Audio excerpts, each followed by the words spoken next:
थांनाय साननैसोनिफ्राय थाद'नाय गैयै नारा-नाथा अखा हाबाय थानायनि थाखाय गोबां जायगायाव दैबाना जादों।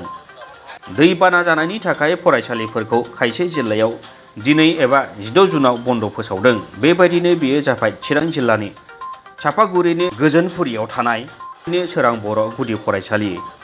बे फरायसालिनि सोरगिदिं अखानि दैया लोमसावजोबदों, जायनि जाउनाव फरायसालियाव क्लास खालामनायनि थासारि गैयै जादों।